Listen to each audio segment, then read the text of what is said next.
Os relatos sobre OVNIs chamam a atenção dos meios de comunicação e do público há muitas décadas. Muitos dos relatos que mais intrigam falam de objetos não identificados que pousam ou caem na Terra, apoiando a teoria de que são recuperados pelos governos para praticar engenharia reversa. Qual é a verdade por trás desses boatos? No Brasil, em 1997, a cidade de Santo Ângelo registrou uma série de estranhas marcas no solo, precedidas por inexplicáveis luzes no céu.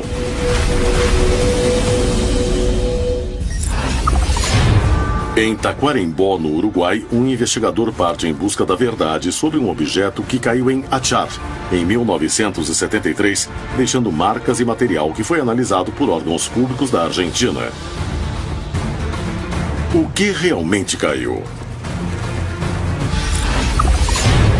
No México, em 2013, todo o povoado de Iximú viu um objeto passar a baixa altitude que logo se chocou contra o solo.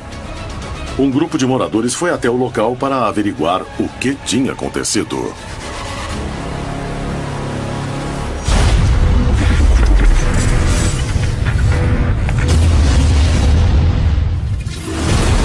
Contato extraterrestre. Hoje apresentamos quedas de OVNIs. Já houve quedas. Existem registros de dezenas de quedas. A tecnologia utilizada por estes objetos, essas coisas são cálices sagrados para a ciência. O governo federal, em especial a Força Aérea Norte-Americana, possui protocolos e leis para lidar com a queda de um OVNI ou um pouso. E isso não apenas para ocorridos nos Estados Unidos, mas também em outros países. Vamos supor que é mesmo extraterrestre. O primeiro país da Terra que adquirir essa tecnologia e desenvolver essa tecnologia, esse país será a força dominante do planeta no futuro. Quando investigamos OVNIs, estamos numa corrida com todos os países da Terra para pegar essa tecnologia primeiro. A recuperação de tecnologia de outras civilizações com a capacidade de viajar até a Terra é uma teoria que, para muitos pesquisadores, ex-funcionários da NASA e políticos, é uma realidade. Mas quais são as evidências que sustentam esses boatos? Há muitos anos existiu um projeto chamado Projeto Poeira Lunar, que era responsável por coletar coisas que caíam do espaço. E isso foi durante a Guerra Fria, quando os Estados Unidos batiam de frente com a União Soviética. Hoje há boatos de que a NASA ainda faz a mesma coisa. O que será que eles já coletaram? Os Estados Unidos com outros países, porque possuem a tecnologia, a velocidade e instrumentos para chegar rapidamente, controlar a área do ocorrido e coletar qualquer tipo de material deixado para trás. Quando eles coletam, qualquer que seja o objeto, eles trazem para o país e ele simplesmente desaparece, não falam mais a respeito dele. A existência de planos de recuperação de OVNIs caídos prova que são feitos de tecnologia não criada na Terra? E se for assim, o que acontece com estes objetos? Para onde vão? A questão da engenharia reversa, como chamamos, é mesmo verdadeira. E já acontece há 60 anos, ou mais. Começou nos Estados Unidos logo após as quedas em Roswell. Então começaram a fazer engenharia reversa com o que encontraram do acidente. Os americanos já fizeram isso no passado, nós sabemos disso. Então, quem garante que eles não fazem isso agora? Eu acredito que eles ainda fazem. Mas o que eles coletam, eles não falam pra gente. Sem dúvida, as histórias de OVNIs que caíram ou tocaram a superfície terrestre despertaram a imaginação do homem. Mas são a prova final de que existe vida em outros planetas e que somos visitados? Em fevereiro de 1997, a cidade de Santo Ângelo se viu envolvida em uma série de fenômenos que pareciam saídos da ficção científica. Os moradores do lugar testemunharam eventos que ainda permanecem sem explicação. E que para os pesquisadores do fenômeno OVNI se tornaram um dos casos emblemáticos que provariam que a Terra é visitada por seres de outros planetas.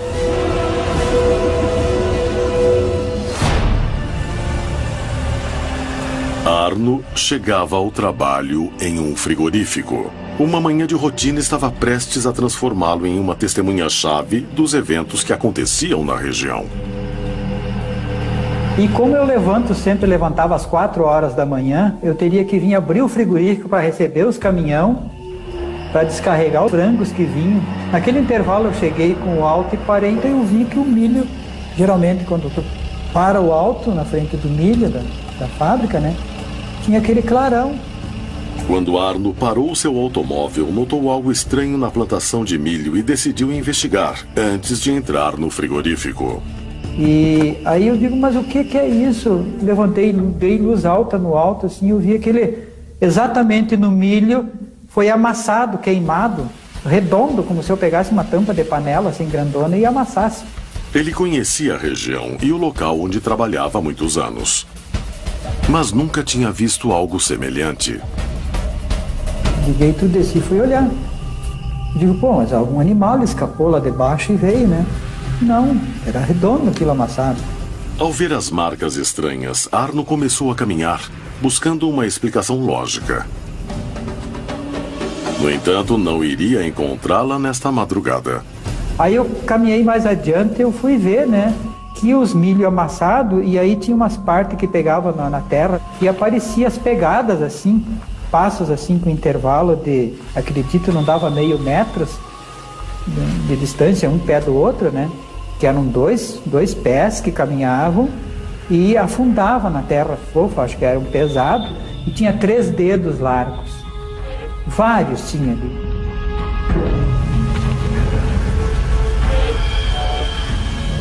Eu chamei o Arno Polanski, ele morava na casa lá, e ele viu, eu chamei ele, olha, vem olhar o que foi que... Tinha algum...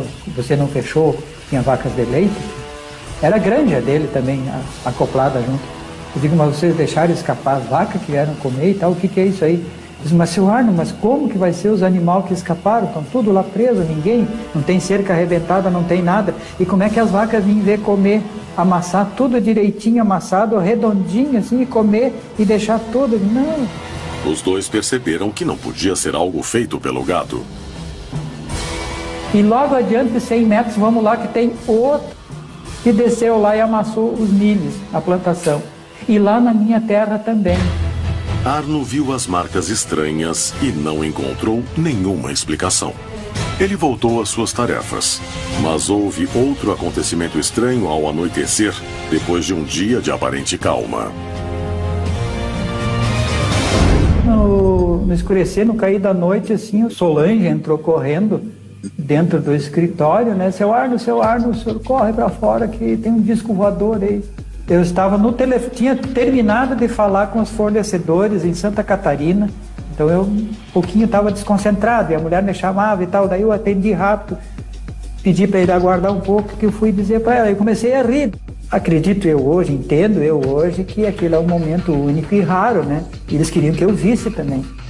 Solange saiu da sala de Arno e ele continuou trabalhando sem fazer uma associação com o que tinha visto de manhã.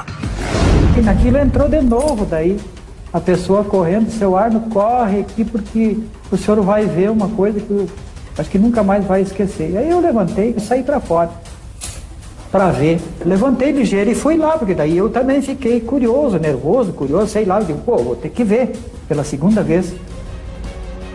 E quando eu desci as escadas, que eu dobrei a fábrica assim, eu olhei para cima, aí eu perdi a voz. Eu vi 3 objetos grandes, metálicos. Acredito eu que o que me chamou mais a atenção, eles não estavam muito baixos, estavam a uma certa altura, e grandes, cinzentos, uma cinza escuro, enormes.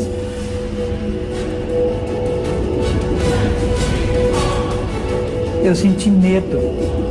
Quando eu vi aquilo, no momento que eu botei os olhos naquele objeto, eu senti medo.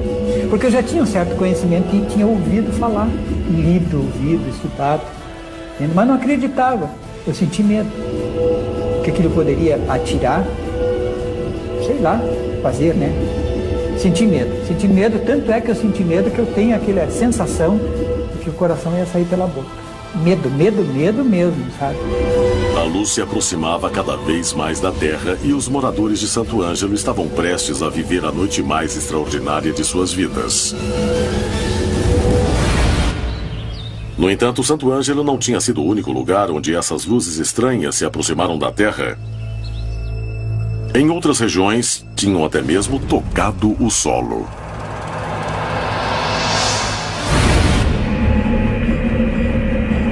Paulo Borges é pesquisador do fenômeno OVNI e vai atrás de pistas de um dos casos mais significantes do Uruguai. Quase 40 anos antes, um objeto estranho caiu em Achar, em Taquarembó, durante uma grande tempestade. O objeto deixou uma marca no solo de onde extraíram material para ser analisado. O que aconteceu nesta noite? O que caiu? E como interpretar a evidência? Foi um OVNI ou algo conhecido pelo homem? Borges vai ao local onde o objeto caiu. Lá o espera Fred Tito, dono da propriedade e testemunha da queda. Boa tarde. Boa tarde. Como está? Bem, você? Será que poderia me mostrar o local onde claro, tudo aconteceu? Sem problema. Mais de 40 anos depois, o lugar ainda conserva muitas características da época. Agora criou pasto, mas... Sim, foi esta cratera que apareceu nas essa fotos. mesma. Qual era o tamanho, Tinha Fred? uns 3 metros de diâmetro e uns 50 centímetros de profundidade. O que você lembra desse dia, com 18 Uma anos? tempestade elétrica muito forte. Forte, E no é? outro dia, descobrimos isso. Você ou seu pai já tinham visto Não. algo parecido aqui? Foi o único que vimos. Veio uma equipe de ufólogos argentinos com o senhor Montes de Oca. Lembra se eles levaram alguma coisa da cratera? Levaram muita coisa. Tá, eu Tudo agradeço bem, muito. fique à hein? vontade, por favor. Espero Pode voltar voltar logo pra quando cá. quiser, quando quiser. Tá ótimo. Fred Tito confirma que algo caiu no local e deixou uma marca que existe até hoje. E que um grupo de ufólogos argentinos coletou a molo. O jornalista decide se reunir com Patrícia Molin, diretora de cultura de Taquarembó, para procurar documentos e uma palavra oficial que o ajude a esclarecer o caso. Poderia me dizer o que lembra do acontecimento em 1973 no povoado de Achar? Houve uma comoção no povoado. Muita gente que queria ver, que queria saber, e os comentários eram mesmo impressionantes. Veio gente especializada no assunto, foram olhar. Realmente isso foi uma coisa diferente que aconteceu. Pensaram que eram extraterrestres, que eram mesmo objetos voadores não identificados, e o assunto girou em volta disso. E será que existe alguma possibilidade de ver o arquivo municipal que vocês têm aqui? É claro, estamos sempre às ordens. Analisei os arquivos do departamento e encontrei uma nota relacionada especificamente com o caso de Achar e a comissão investigadora dos OVNIs. De certa maneira, assim posso comprovar oficialmente e jornalisticamente que o caso existiu e que foi feita uma investigação posterior. Os jornais da época revelam que houve uma série de aparições no ano de 1977. 4 anos depois da queda do objeto, que foram relacionados com a cratera. Também dizem que foi feita uma investigação oficial. O próximo passo será seguir as pistas para saber se existem evidências que possam confirmar que uma nave extraterrestre caiu no Uruguai na década de 1970.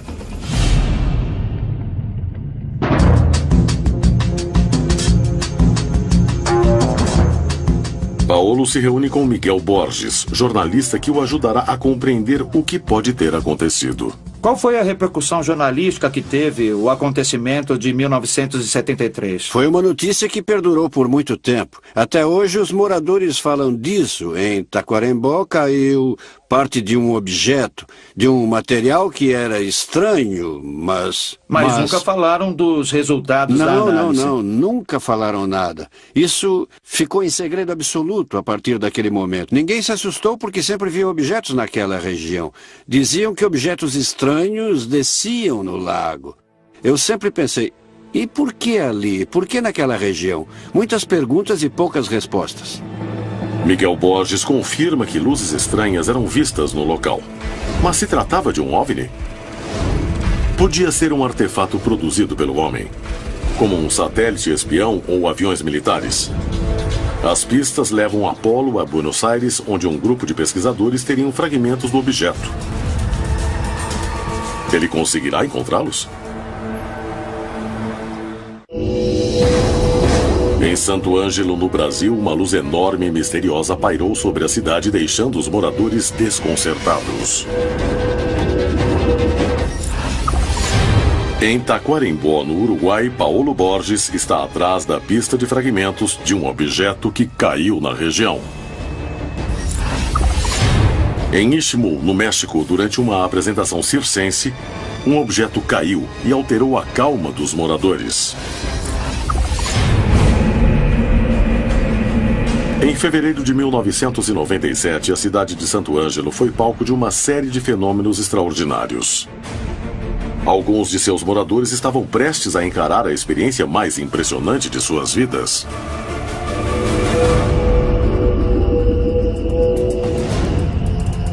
A noite de 25 de fevereiro de 1997 não seria uma noite comum na tranquila cidade de Santo Ângelo.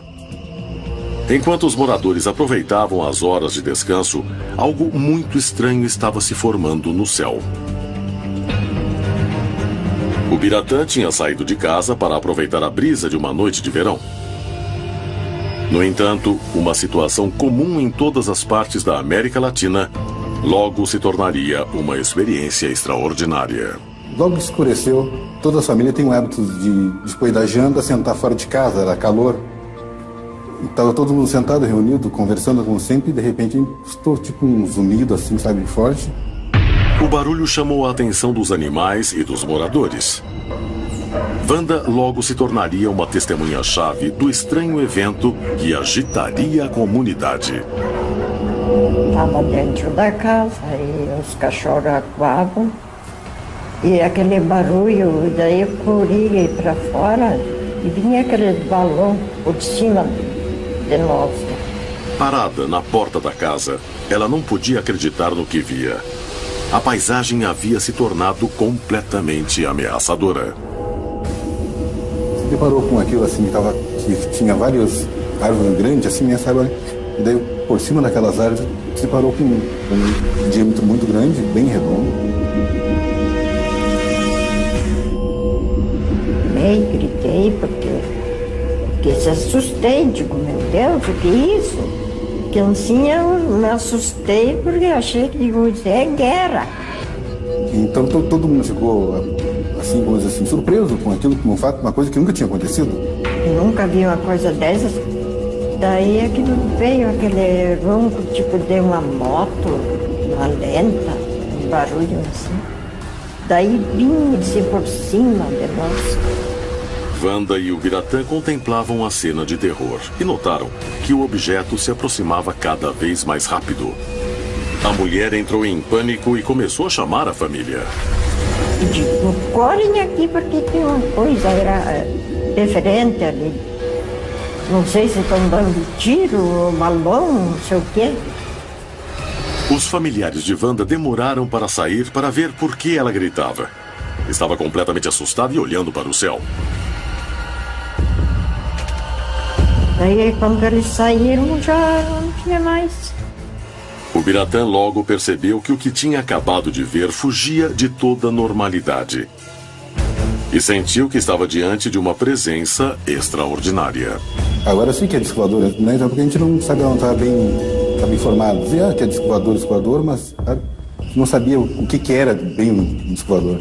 E passou lentamente, muito lentamente mesmo, sabe? Lentamente todo mundo ficou olhando, foi indo até que ele sumiu de novo. Enquanto os vizinhos surpresos viam as luzes desaparecer perto dali no frigorífico, Arno e seus funcionários tentavam descobrir o que estava acontecendo. Elas eram redondas, mais ou menos 50 metros de diâmetro, cinza escuro, com a parte de baixo, onde tinha as luzes, que girava, e piscava aquelas luzes. Isso eu me lembro nitidamente. Arno não era o único que via o que acontecia. Todos os empregados do frigorífico olhavam para o céu aterrorizados e maravilhados. Todo mundo parado olhando pasmo, sabe? Não sei em palavras como que eu vou te explicar o tamanho daquele objeto fazendo aquele barulho. Aí eu vi que estava um para cima, o outro mais alto, e faziam as careiras, alinharam, se ajustaram, sabe? E ficaram parados no ar. Aquilo me chamou nitidamente, mas eu nunca vi isso. Deu uma sensação de escapar, mas algo me paralisou os pés no chão. Eu fiquei paralisado, não sei porquê. E aí eu me lembro como se fosse agora, nesse momento, que aqueles dois objetos fizeram assim, os três, e se alinharam e aquele barulho, sumiram no horizonte. Se foram. Depois que os objetos sumiram, os empregados começaram a conversar. E perceberam que o fenômeno era maior do que achavam. E aí depois eu só ouvi os outros contarem. Apareceu em cima da casa, que a gente ficaram com medo. Eu tinha consciência que eram objetos não identificados, porque a gente lia e tinha um certo conhecimento. 20 anos depois de sua experiência, Arno sabe que isso mudou sua vida para sempre. Existe algo além do que eu imagino que existe, que são seres que não sei o porquê não se aproximam, o porquê eles vêm sondar, o porquê eles fazem isso. É uma interrogação, é uma incógnita. Nós, como humanos, tentar dizer algo sobre eles, mas que são reais, são. Isso não tenho dúvida nenhuma. São reais. As marcas no solo tinham relação com as aparições das duas noites? Talvez o homem nunca descubra o que realmente aconteceu em Santo Ângelo. Mas a busca por respostas continua, pesquisando todos os incidentes que poderiam ser manifestações de OVNIs, mesmo aqueles do passado.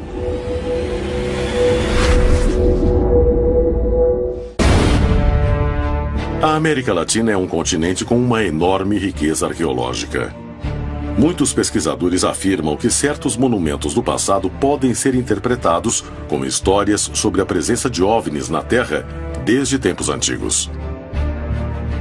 Somos visitados por extraterrestres há milhares de anos. E podemos provar isso olhando todas as diferentes evidências que nós temos, como referências textuais, pinturas e monumentos gigantes que foram erguidos em algum momento do passado com a ajuda direta de extraterrestres. A tumba de Pakal, rei de Palenque, foi encontrada há 60 anos. De origem maia, este rei supostamente viveu no ano de 600 d.C. Os pesquisadores que afirmam que os povos da antiguidade foram visitados por seres de outro planeta dizem que a tampa da tumba de Pakal revela que se trata de uma nave espacial. Poderia ser verdade? Ou se trata de um erro de interpretação? Há elementos obviamente ligados ao céu, como algumas partes do contorno, onde existem esses quadros, esses retângulos. E cada um é um símbolo que representa algum objeto do céu. Este aqui, obviamente, é o marco celeste. Pakal está numa posição curvada.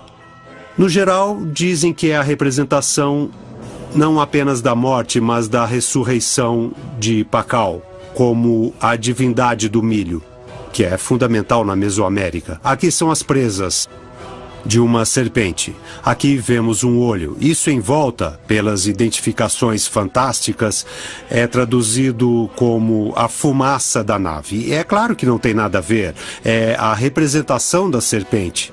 E atrás surge uma árvore chamada de Árvore do Mundo, que tem interpretações cósmicas, ou seja, é uma exaltação, uma apoteose de um personagem muito importante para a cidade.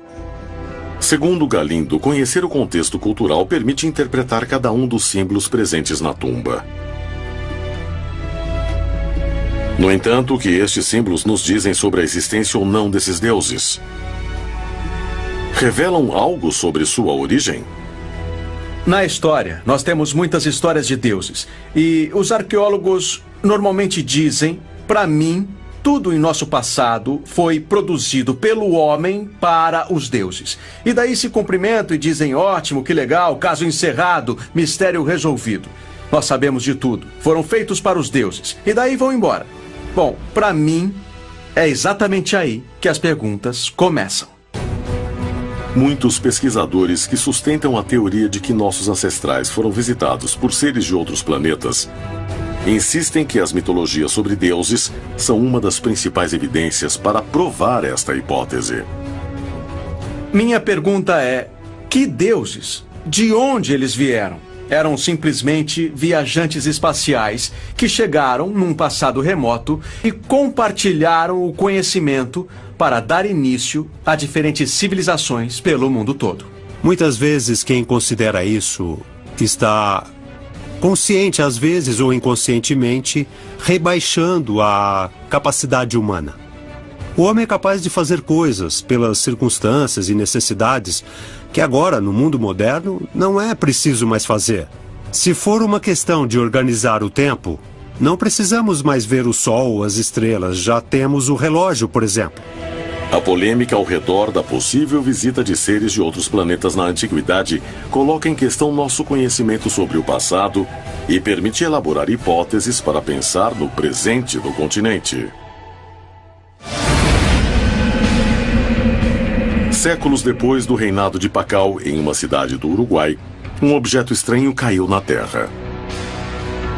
E se ninguém considerou uma visita dos deuses, o certo é que muitas testemunhas afirmam que uma nave espacial caiu na região. O jornalista Paulo Borges está atrás do objeto caído em Taquarembó na década de 1970. Ele encontrou o local da queda e documentação sobre o evento. Sabe que fragmentos foram levados, mas ainda não os viu. Paulo vai para Buenos Aires, na Argentina, conversar com Luiz Burgos, investigador do fenômeno OVNI, que em 1977 esteve em Taquarembó investigando as aparições. O que encontrou quando chegou lá? Quando chegamos na vila de Atiar, fomos diretamente ao local onde o objeto tinha caído ou descido. E a grande surpresa foi que, depois de mais de 3 anos, a cratera ainda mantinha as características e o mais fascinante de tudo, além da cratera e da evidência física que conservava, foi ter localizado em volta da cratera aproximadamente 100 marcas. E o que fizeram nesse momento? Nos aproximamos da cratera e, estranhamente, saíam 8 marcas e cada sulco media 12 metros. Uma coisa realmente estranha. Todos os pedregulhos estavam queimados, carbonizados, dava para quebrá-los com a mão. Depois disso, sempre imaginei que algo tinha descido ou caído naquele lugar. Saímos de lá de mãos vazias, com a ideia de voltar algum dia e poder fazer escavações no lugar. Quando voltaram? Passaram 11 anos. Leonel Montes de Oca nos deu uns 200 gramas que trouxemos para a Argentina. Era de uma dureza total, mas muito leve. Mandamos analisar imediatamente. Conseguimos comprovar que não era um elemento natural do terreno, então descartamos ser algo do terreno ou a queda de um meteorito. Porque a falta de ferro, as amostras quase não têm ferro. Então é algo artificial, algo evidentemente criado em laboratório. E ainda possui os restos e também as análises? Sim, é claro que nós guardamos, porque consideramos uma prova física fundamental. Luiz Burgos confirma que as marcas encontradas em Atiar indicam que algo estranho caiu no local. A análise do material recolhido eliminou qualquer dúvida. Era um objeto fabricado. Os restos achados pertencem a uma nave alienígena ou poderiam ser parte de um satélite artificial. Os resultados das análises são fundamentais e poderiam ser a evidência final de que não estamos sozinhos no universo. Em diferentes partes da América Latina existem casos de objetos que caíram na Terra. De alguns foi possível recolher fragmentos. Aí estaria a chave para definir o que são os OVNIs? Em Ixmul, no México, um povoado entrou em pânico quando um objeto caiu bem próximo da praça principal.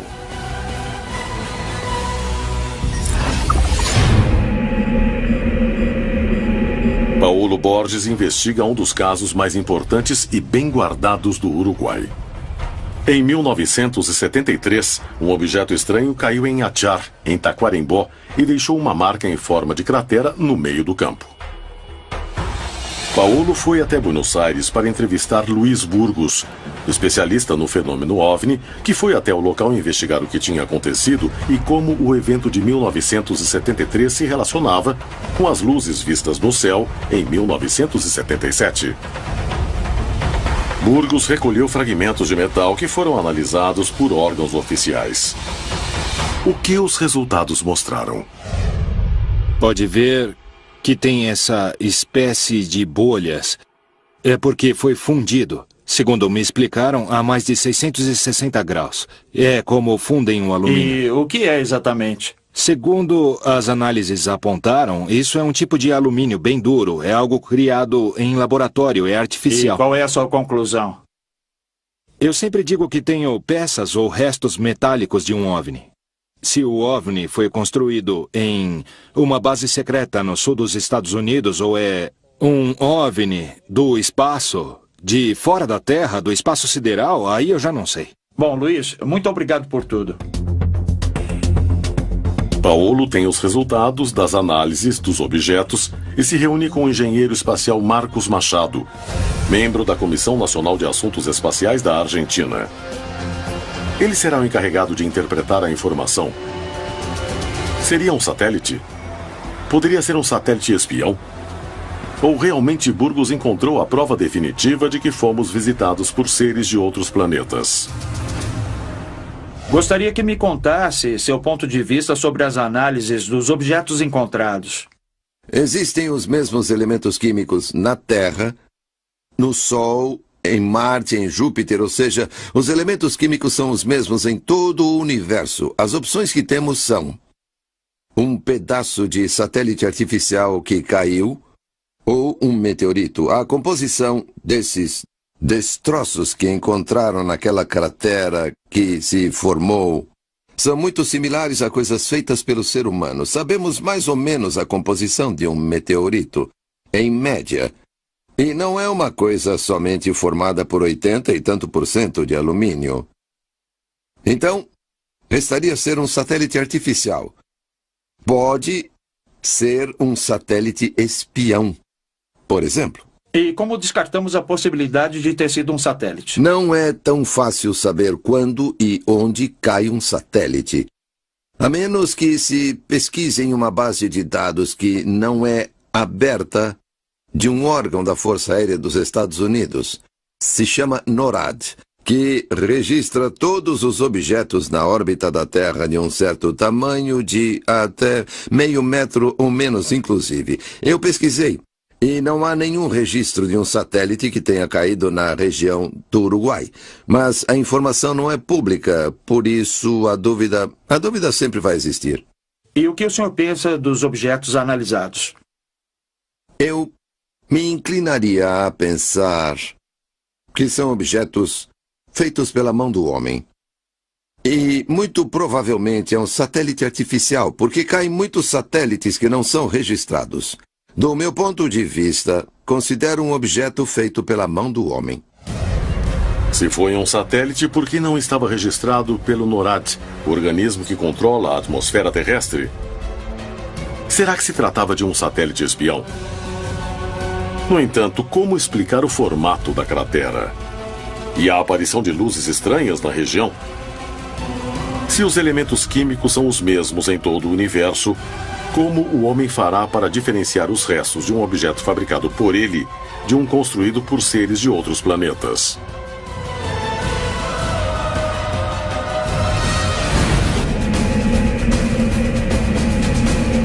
Em Em 22 de setembro de 2013, a tranquila cidade de Ixmú, em Yucatán, no México, se preparava para uma noite diferente. Um circo tinha sido montado na praça principal e os moradores foram ver de perto. Porém, não imaginavam que o mais surpreendente que veriam esta noite estaria no céu e não entre as atrações circenses.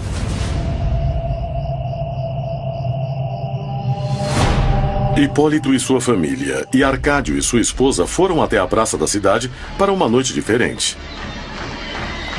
Não é sempre que Ixmú é visitado por artistas de circos itinerantes, mas um acontecimento inesperado ia agitar a tranquilidade habitual da cidade. Chegou um circo na cidade e eu fui lá ver com a minha família, com a minha esposa, a minha irmã, a minha mãe. Enquanto os moradores da cidade acompanhavam o circo, um objeto grande cruzou o céu, seguido de luzes estranhas.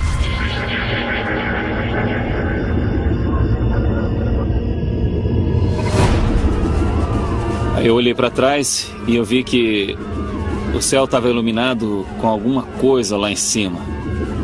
Todo mundo começou a gritar, começou a perguntar o que era aquilo, o que era aquilo, o que estava pegando fogo lá no céu. A minha esposa me disse, olha aquilo. Olhei e vi o céu todo vermelho. Eram luzes pequenas, como fogos de artifício. Segundo os moradores, a estranha aparição do objeto foi seguida por algo ainda mais incrível. Todos foram tomados por uma histeria coletiva e começaram a suspeitar que o pior ainda estava por vir.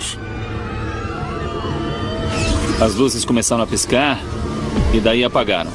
E a cidade ficou toda sem luz. Ficou tudo no escuro e por isso também sentimos muito medo. Não sabíamos o que era e naquela hora muita gente se assustou. Ficamos com medo porque nós não sabíamos o que era.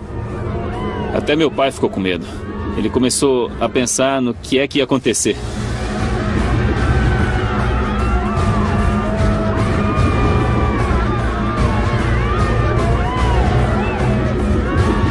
Escutando os gritos de terror de todos, Cecílio pegou a bicicleta e, como outros moradores, decidiu ver o que estava acontecendo.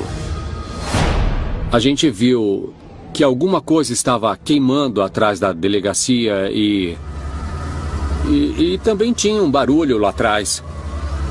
O barulho era como se alguém estivesse soldando alguma coisa. Fazia... Zzz, zzz, zzz, zzz. Era um barulho contínuo. Os rapazes disseram, vamos lá ver o que é, vamos. Eu falei para não irem porque podia ser uma bomba. E aí eles foram, assim mesmo eles foram. Fomos para lá na hora para ver o que tinha caído. A tarefa era muito difícil. Tinham que entrar na selva, na escuridão total. Quando a gente chegou lá, a gente não entendeu direito de onde vinha o barulho. A gente viu que tinha uma clareira no monte. E eu disse aos meus companheiros, tá vindo de lá o barulho. E daí a gente viu que estava queimando. Que saía luz, fogo.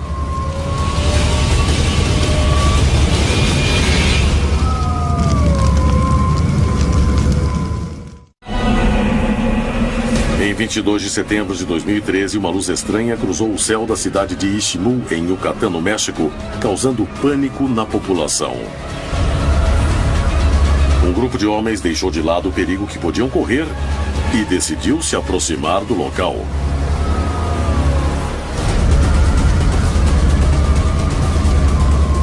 Chegamos lá, perto do local onde tinha caído, e só conseguimos ver o brilho do fogo.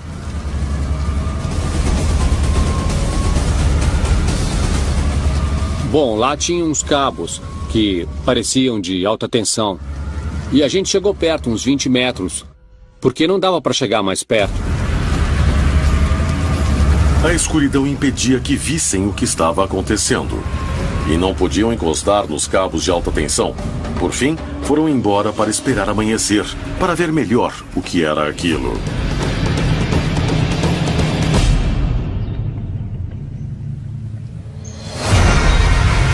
Voltaram ao lugar pela manhã sem imaginar o que estavam prestes a encontrar. Quando amanheceu, nós conseguimos ir até lá e ver de perto o que tinha caído ali.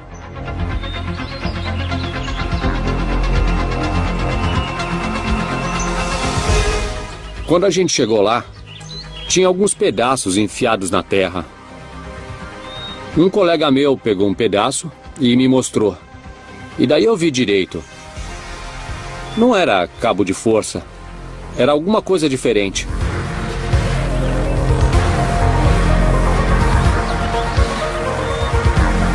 Os moradores pegaram várias amostras do objeto enigmático.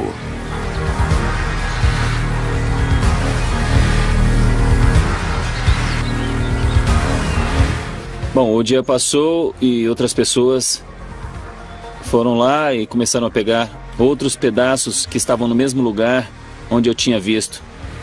E tiraram pedaços grandes, pedaços pequenos.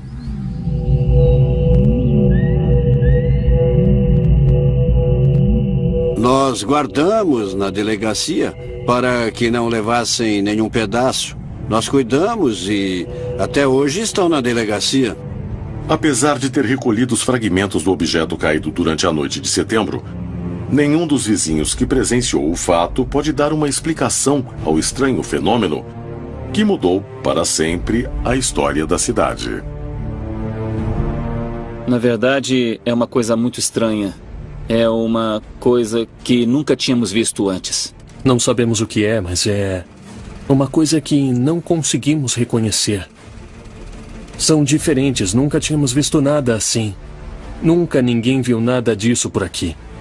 Na verdade, eu acho que é uma coisa que caiu do céu. É uma coisa muito estranha. Não é uma coisa que exista aqui na Terra. As histórias de objetos estranhos que caem na superfície terrestre fascinam mesmo quando são meteoritos ou algum lixo espacial. Mas uma pequena porcentagem desses relatos continua sem receber explicação. O que realmente caiu em Ishmael? O que interrompeu a calma do lugar? Na Terra existem indícios de objetos que caem. E assim como em Roswell, muitos garantem que são recuperados e que são restos de naves de outros planetas. Poderia ser verdade. Isso confirmaria que existe engenharia reversa. Eu sei que eles recuperam muitas coisas, a engenharia reversa. Eles possuem satélites preparados para saber o que entra em nossa atmosfera a qualquer momento. Com certeza, a maior preocupação dos militares para recuperar algum disco voador, algo fabricado fora do planeta, é ter acesso imediato a uma tecnologia avançada, ter o material em primeira mão para tentar aplicar engenharia reversa e duplicar, desenvolver a tecnologia. Imagine o primeiro governo que conseguir replicar a superioridade avançada de um disco voador. Vai comandar o planeta. Acho que a engenharia reversa é uma realidade. Nossa tecnologia deu grandes saltos depois de 1947, desde o incidente em Roswell. TVs com tela de cristal líquido, fibras óticas que de repente surgiram em nosso avanço tecnológico após a década de 1940 com a guerra. E não coincide com o tipo de investigação que é feita em tempos de guerra, com as pesquisas desse período. Muita coisa veio da engenharia reversa aplicada nessas aeronaves recuperadas e foi compartilhada com outros países, mas acho que ainda escondem coisas como energias alternativas, principalmente porque afetaria a economia americana ou pessoas ricas e poderosas que estão no comando. Há quem pense que já descobriram uma energia grátis. E grandes empresas ganham dinheiro e as pessoas sofrem tendo que pagar. Não acredito nisso. Acho que aprendemos algumas coisas.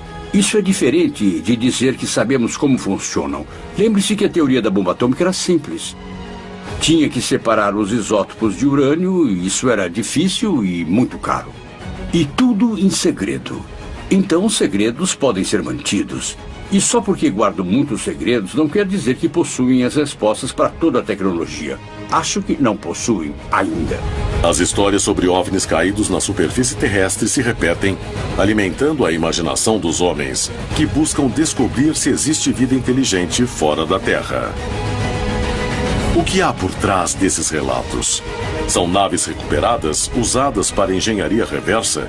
Uma conspiração tão grande poderia permanecer oculta durante tanto tempo? A verdade é só uma questão de tempo.